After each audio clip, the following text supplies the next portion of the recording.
Hello, this is The Harboring Light. I'm Mary. I give a conservative perspective about the world around me. So, feedback is important. Questions, comments, concerns, show ideas. Feel free to email me as I mentioned. Well, I'm mentioning it early. Substack, X, and of course, fill up the comments in YouTube. And you enjoy my content, be greatly appreciated if you become a supporter. So that link is provided and it's $5 a month. So this episode goes on the theme of October, and I'm focusing in on the musical aspects about particularly soundtracks of horror films. And I'm going to cover other horror films about soundtracks. So this is the start of that. So I'm going to talk about Nightmare on Elm Street, the soundtrack, and then also I'm going to add in too about the aspects of games too, and I'm going to talk about the Nightmare on Elm Street game too, to add in a different element to it, everything. And also, I like to know what you all think about horror films and music, particularly to start out the conversation about jump scares, or how do you think that adds to the emphasis of the scene or not, or I'd like to know. So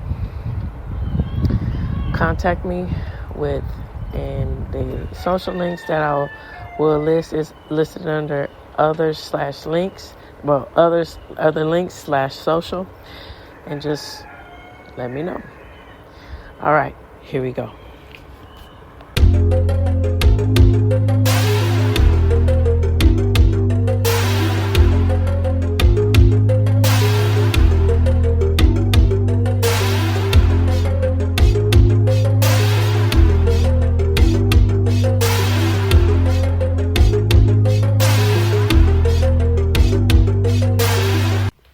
All right, so guys, A Nightmare on Elm Street. So, okay, yeah, now, when you look in retrospect or what have you, on that point of view or perspective, what have you, coming back to the theme of this podcast about perspectives, particularly conservative perspectives. But, okay, jumping on back to my point. So, soundtracks are nothing new as far as giving the aspects of musical artists and film, particularly with horror, when we see all the different genres that came out after Nightmare on Elm Street, as far as that.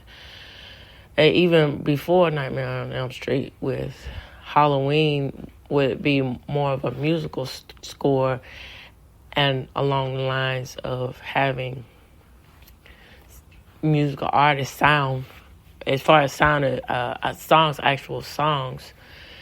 And needless to say that that's not an actual song, just a musical score. But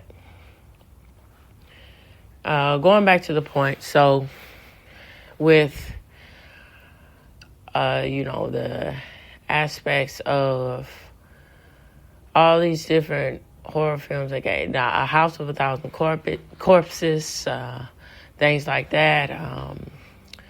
Then the Cloverfield, I guess you could say that's kind of a horror. 28 Days Later, stuff like that. And then, because that goes along the lines of musical scores. But particularly what's unique to me and what was pretty innovative for its time is that Wes Craven and his team and all of that. Poppy, you got to stop dropping that. Eat it, baby. Okay? Don't drop it. Just eat. Sorry, my baby girls.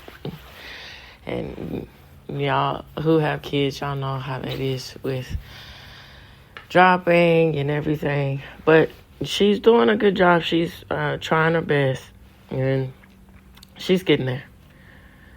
So, you gonna eat, baby? Okay, don't drop it again.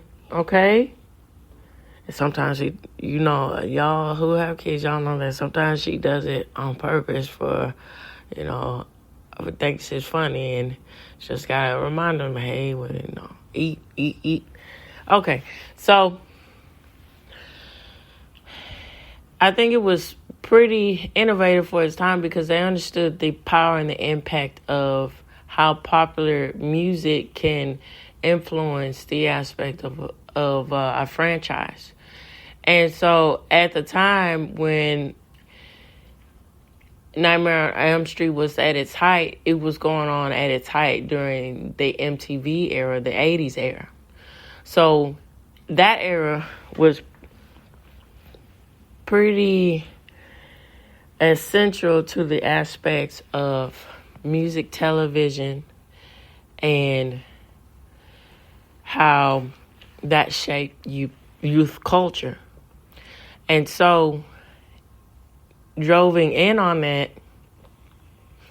as the series of A Nightmare on Elm Street grew and became more and more popular, they brought in particular artists of the, you would say, merge into the hair metal band, rock pop bands. So, for instance, Dukin and people like that, bands like that, they started to show their presence in Nightmare on Elm Street franchises, and particularly Dream Warriors. So I remember, I was too young, little bit when it was originally going on as far as the Dream Warriors and all that. But what I'm recalling is when I remember seeing A Nightmare on Elm Street for the first time, the first one when I was 15, and then seeing Dream Warriors when I was about in my 20s. Hearing that one song by Dukin, "We're Your Dream Warriors," and the emotional impact of not only from the instruments but from the lead the frontman of Dukin, how it catches your attention, and you can't help but notice and want to pay more and more attention to the film and learn more about the artist. And if you really like the song, buy the song, and that influenced how Nightmare on Elm Street was seen. It was more of a mainstream thing to where it eventually became a part of pop culture and had its own following. A lot of people you could make that argument. But, of course, there's critics about it where it's just oversaturated as far as the aspect of what unfortunately goes on now. If something's profitable, keep milking it and not having original ideas about it. And then, you could make that argument for, as the franchise went on, it didn't really have a unique aesthetic as far as storytelling. But needless to say, it did, as far as the impact of visual mastery of what is seen as far as thought of in the aspects of horror film. It's something to look at. And so, that goes without saying, going back to criticism, that, that's well within the realm too, because, it did get cheesy towards the end. But keeping in mind about all of this, this goes into the aspect and the authenticity about to getting back to the aspects of the film, that it gets people talking. I guess you can say that too, with the realms of the campiness of the later films. All right, so let's get into it. I'm going to break down the facts. First, I'm going to talk about the soundtracks and the artists, and then I'm going to wrap up talking about the games. Merging into that about the games of Nightmare on Elm Street. All right, here we go. And of course, all of these sources will be provided for you in this episode if you want to look even further into it. So I'm just sort of scratching the surface and then giving my thoughts. All right, so Dream Warriors by Dukin. So this was from the album Back for the Attack of '87. So it was written by George Lynch and Jeff Pilson of Dukin. This is the theme song for the 1987 movie A Nightmare on Elm Street 3, Dream Warriors. It's the first in the franchise, and it was starring Patricia Arquette. So the band was asked to write the song, which had to be titled Dream Warriors, the name for the kids in the film who were fighting against the nocturnal tormentor of Freddy Krueger. So it wasn't, as they say, and as it is written in this source, it wasn't as friendly as Ghostbusters. And they were able to write a big chorus around it. The verse lyrics are more generic, dealing with the sleep and the torment. Outside of the content of the film, it could be a song about a guy trying to get over a breakup. So, again, as I was mentioning about the impact of MTV, and they had a music video, Dream Warriors. This was turned into a music video. And so you could even more so along the lines, it was a promotional tool. You could say that was a promotional tool to get people's attention towards the movie. And, you had the young starlet at the time, Patricia Arquette, starring in the music video too, and all of these things. Okay, so the music video inhabits the same world as the film, the band showing up in Patricia Arquette's dream to help her vanish Freddy Krueger. So the film of the same demographic, it was the same demographic of the teenagers, of MTV teenagers. So they put the video in rotation, giving Dookie more airplay on the network. This was released as a single to promote the film, but also not included on the soundtrack, which was just the film score. Dream Warriors was the only original written song for the movie. It was included on Dukin's fourth album, Back for the Attack, which was their peak. As Dukin got more successful, they got at each other's throats. And it goes along the lines with how with the fame of 1988 Monsters of Rock tour and all of the aspects of what split them up. Okay, so going back to Dream Warriors.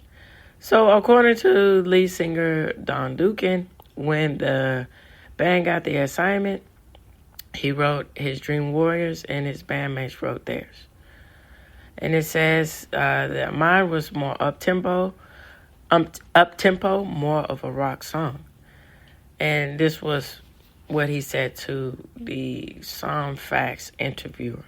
And he's quoted as saying, "They had given me a rough cut of the movie so I could know what the movie was about. So I wrote the lyrics."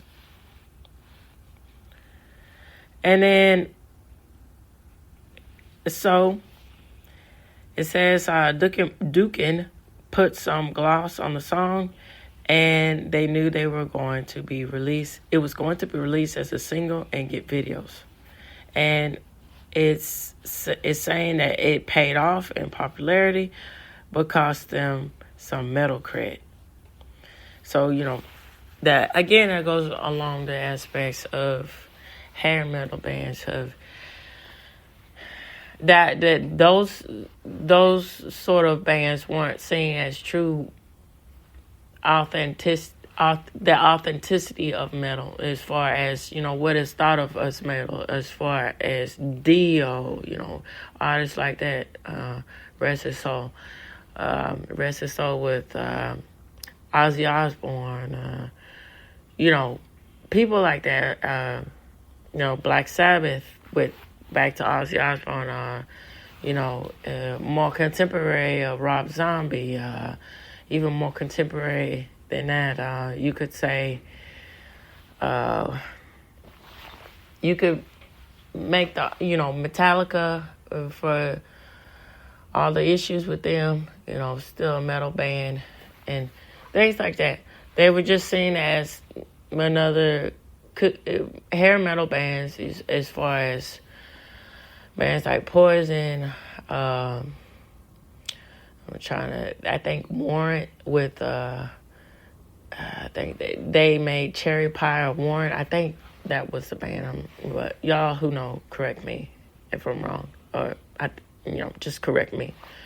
So, those bands were just seen as metal rock band for people who like pop music, if that makes any sense to you. And it was just another cookie cutter band, just without any soul or authenticity to the message behind metal music, which is, for me, this is from my point of view about metal, is upping the ante with the instruments, is accompanying your lyrics, and then you're going back to the roots of breaking down the social commentary about the world in which you live in, and really amplifying that, and about all the destruction and mayhem, but along the lines of also on, not so deep and loathing and depressing things, but on the aspect of love and understanding. And then even in the even on the other end of that, the dark side of love and the agony of love and wanting it back. Things are like that, But hair metal bands, is what I'm going to, along the lines, is what Dukin was seen to be tagged as by doing a song like this for the Nightmare on Elm Street franchise. They were deemed as another hair metal band or they're really a metal band.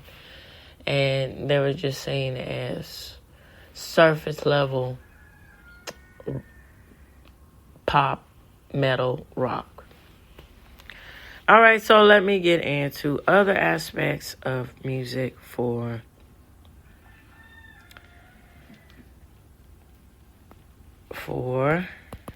pull it up right here for Nightmare on Elm Street. So this so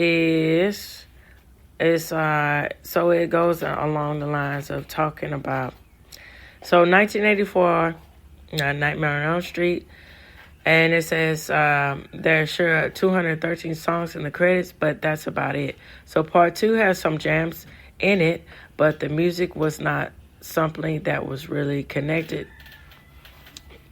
and to this person that wrote this. So they go along the lines of saying that part 3 was extremely frustrating to them with Dream Warriors.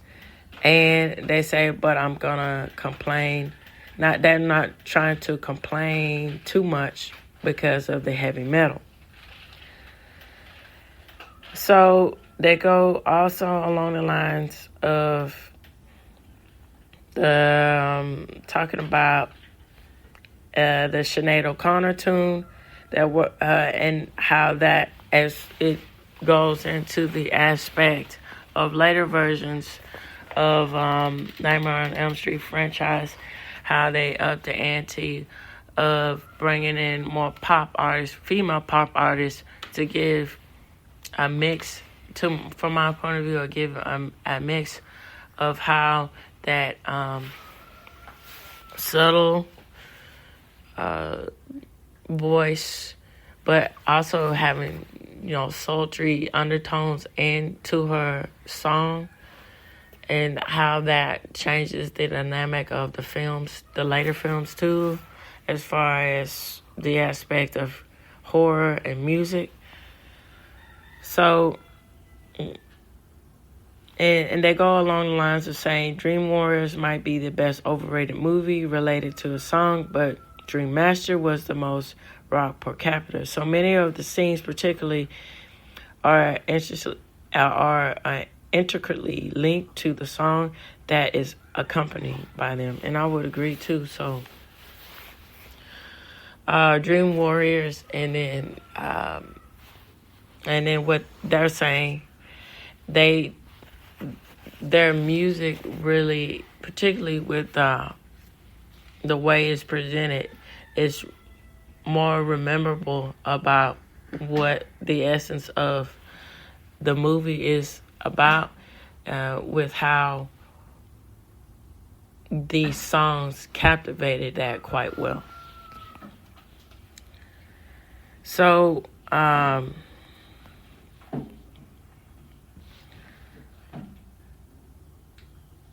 baby girl, don't do that, okay?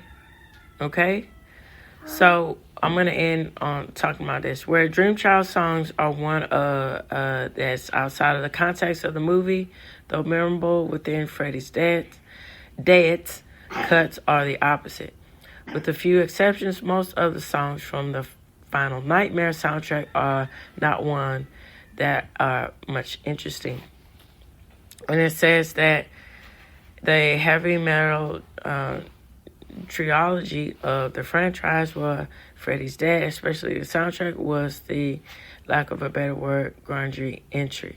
So admittedly, it's that to say that these songs aren't really ones that would have this person going to the record store, and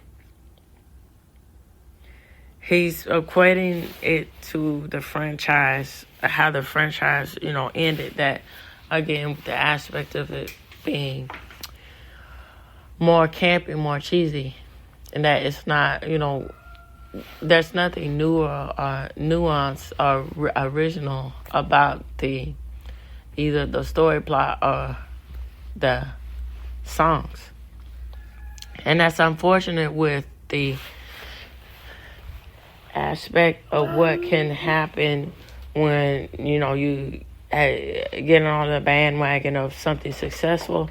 Let's keep churning out one after the other, after the other, after the other.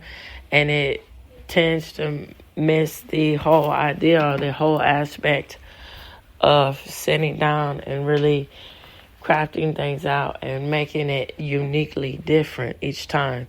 And then people make the argument too, that's a hard task to take when you are just doing it. It's just it's the aspect of looking at it from this point of view, reinventing the wheel over and over again. You're gonna, eventually crash and burn. So that's one perspective too. So, okay, now I'm going to get into the aspects about the games. Okay. All right. Okay, so this was originally released, Nightmare on Elm Street, the game, in 1987. So it's a 2 to 6 player game, 60 minutes. And so it says that Freddy, on the screen star and the man of your dreams wants to come to your house, invite your friends over, and get ready to stay awake far into the night using Freddy's own special deck of cards. You will try to escape from the nightmare that haunts Elm Street, and you will run with maddening slowness through Freddy's dream maze. You will run for your life toward the clean light of wakefulness, but Freddy will be after you for every turn you take. And you never know which way he will be moving unless you move him toward another player to save your life.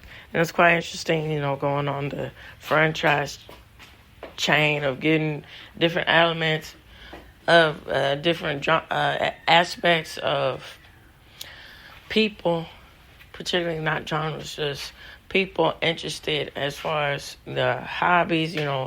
Games is a big hobby to get people paying attention to the aspects of a franchise, and that's a clever way of doing that. And then also Freddy's Nightmares, with that television series,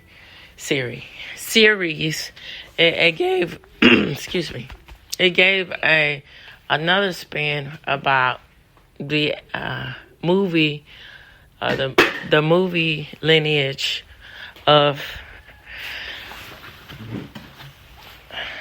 Freddy, Freddy Krueger, the Nightmare on Elm Street, and with the sitcom, I guess you could make people make the argument, or people make the argument. It tied in loose ends, tending to be that it's a serial aspect of that you tune in to the show weekly and you get resolutions after, after at a certain time or after the week's end, and that, we could draw conclusions about that. But, and then on the critical side of it, could also make the argument that it's just a continuation of returning out some original idea that was already mapped out in the movies. So, needless to say, it's good to have a different variation about the, what as far as to attract people to the franchise versus getting advertisement or influence through games, television series, what have you. Okay, so I'm going to that was a board game version that was released in 1987. Now I'm going to leap into the electronic game. So, of course, these sources, again, will be provided for you. So, A Nightmare on Elm Street. So, this was released in October of 1990. And this is the description of it. So, something frightening has been happening on Nightmare on Elm Street lately. It seems that with each walking day, another gruesome discovery is made. Another neighborhood teen has mysteriously passed away into the dark stillness of the night. Everyone says it's natural causes, but it seems as if there's something or someone has been picking them off one by one on their sleep. And it's a horrible nightmare come true, and the nightmare has a name, Freddy Krueger. It's up to you and your remaining friends to search Elm Street for his bones, which have been scattered about then, collected and burned them in the high school furnace. If you can just stay awake long enough, you might be able to end Freddy's reign of terror for good. You had better hurry through. It's getting late, and you can feel your eyelids getting heavier and heavier. And so for this, the game console, NES, was a platform. And so with the bit rate of how the game looks as far as from the visual aesthetics point of view, it really hypes in the ante of that aspect of going on of, the best way to describe this, going on the aspect of call to action as far as, and that's another thing with a small detail to get the hype up and the adrenaline up about that, reenacting that kind of fight or flight sort of now that's a far-fetched thing. I'm just, saying something. No, I'm not saying this as for a fact, but it's a theory. So, getting that adrenaline pumping up about solving this issue or this problem, and then having that, going through all the aspect of all the mazes you gotta go through, along the lines with the game, and as far as the traps that, more along the lines of what I'm saying is the traps that Freddy will present to the player and the obstacles of overcoming and try to get to the next level and be successful and defeating him. And so those little visual aspects of how he looks in the game and then how the background looks, I think it really helps up the ante about that fear aspect as far as the gruesomeness of what your task is at hand in order to defeat what you're supposed to be defeating in this game. And that also gets along the lines of another tool, clever marketing tool to get people interested in the franchise too, to actually want to see the film. All right, so I'd like to know what you all think about the Nightmare on Elm Street franchise. Please feel free to give me comments, either through email, Substack, X, and fill up those comments on YouTube. It could be greatly appreciated. And all these platforms too, give me a rating. That would be greatly appreciated too. And I'll list some of them as far as I'm on Spotify, I'm on Dweezer, I'm on Spreaker, of course. I appreciate Spreaker for everything. And I'm on Pandora and also YouTube, just to name a few. And I'm continuing to grow to where eventually I'm hoping to be on all of the platforms. All right, so this reaches the end of the hovering light. Tune in, turn up, and absolutely take care out there. Bye-bye now.